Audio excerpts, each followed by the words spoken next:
Assalamualaikum warahmatullahi wabarakatuh.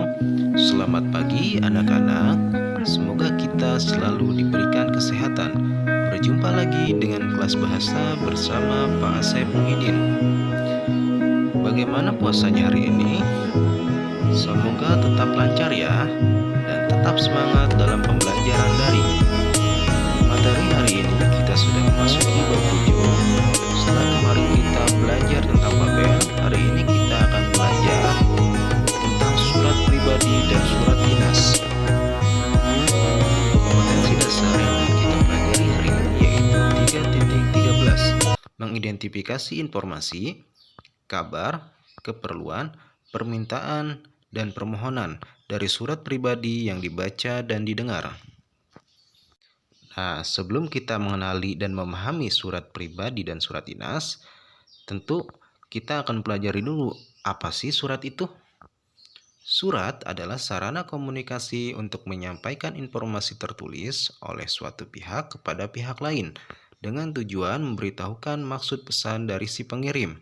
Informasi yang diberikan di dalam surat berupa pengantar, pemberitahuan, tugas, permintaan, perjanjian, pesanan, perintah, laporan, putusan, dan lain-lain. Surat terbagi menjadi dua, yaitu surat pribadi dan surat dinas. Nah, yang akan kita pelajari yang pertama yaitu surat pribadi. Surat pribadi yaitu bentuk komunikasi yang tertulis yang dibuat seseorang kepada orang lain, yang berisikan kepentingan pribadi, bukan berkaitan dengan urusan yang berkaitan dengan kelembagaan atau kedinasan. Jadi surat pribadi ini surat yang berisikan tentang pribadi ya. Nah, biasanya surat pribadi ini bisa ke sahabat, ke orang tua, ke saudara ya, atau ke orang yang disayangi mungkin ya. Nah, surat pribadi memiliki ciri-ciri sebagai berikut. Yang pertama, memiliki unsur tanggal surat, alamat pembukaan, isi, penutup, nama pengirim, dan tanda tangan. Yang kedua, isi surat pribadi berkaitan dengan masalah pribadi, menanyakan kabar, keperluan pribadi, dan tujuan komunikasi pribadi yang lain. Yang ketiga, menggunakan bahasa non-formal atau santai, namun tetap sopan dan santun. Jadi bahasanya itu tidak resmi ya. Bahasanya itu tidak resmi, non formal. Dan kemudian yang keempat, tidak dilengkapi dengan kepala surat atau kop surat. Nah, di sini ada unsur-unsur surat pribadi. Surat ini Bapak ambil dari buku paket halaman 246 ya. Akan Bapak bacakan saja. Jayapura 12 November 2013. Salam sayang untuk Bunda. Bunda, Edo merindukan Bunda. Sudah seminggu Edo di Bandung untuk mengikuti Jambore UKS. Di sini Edo tinggal di asrama bersama teman-teman dari seluruh Indonesia. Edo senang belajar berteman dengan mereka. Bapak dan Ibu instruktur sangat ramah dan baik. Edo mendapatkan banyak ilmu dari mereka. Meskipun Edo bahagia di sini, Edo tetap merindukan Bunda. Rindu masakan Bunda. Apalagi ada kabar pelatihan UKS diperpanjang hingga 3 hari. Tetapi Bunda tidak usah khawatir, Edo akan baik-baik saja di sini. Terima kasih sudah mengizinkan Edo untuk mengikuti pelatihan ini. Edo akan segera pulang. Buah hati Bunda Edo. Nah, surat ini ditulis oleh seorang anak terhadap bundanya ya. Kerinduan oleh seorang anak yang bernama Edo yang sedang mengikuti Jambore UKS. Nah, di sini ada unsur-unsur surat pribadinya. Yang pertama yaitu ada alamat, tempat, dan tanggal surat. Alamat, tempat, dan tanggal suratnya yaitu Jayapura 12 November 2015. Kemudian yang kedua ada salam pembuka. Salam pembuka bisa ucapan salam sayang, hormat saya, atau assalamualaikum ya. Nah, kemudian yang ketiga yaitu kalimat pembuka.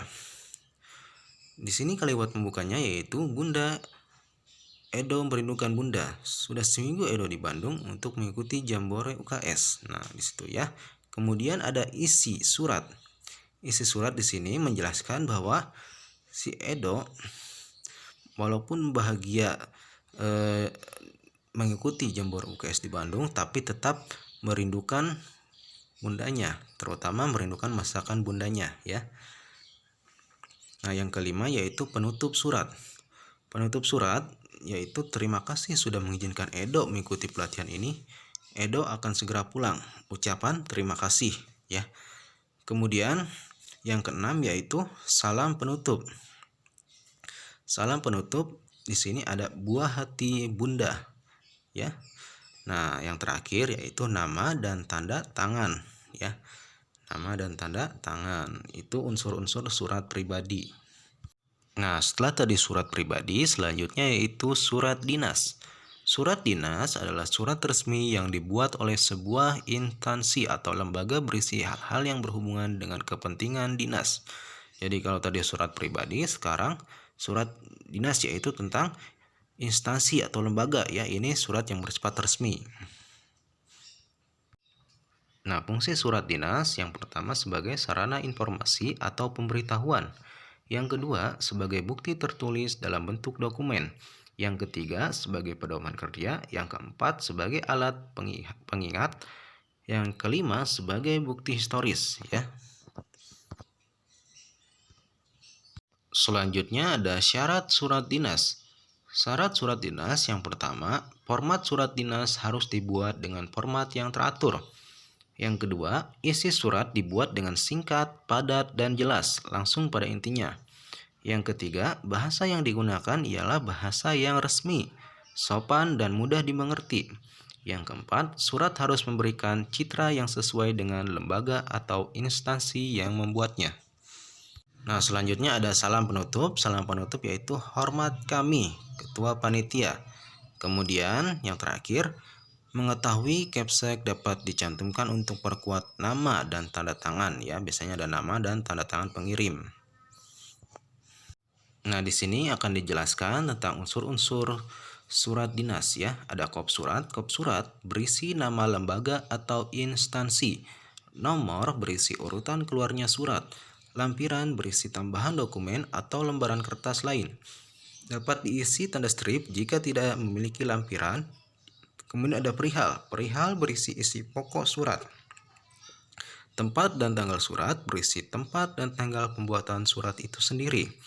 Isi surat berisi suatu hal yang ingin disampaikan.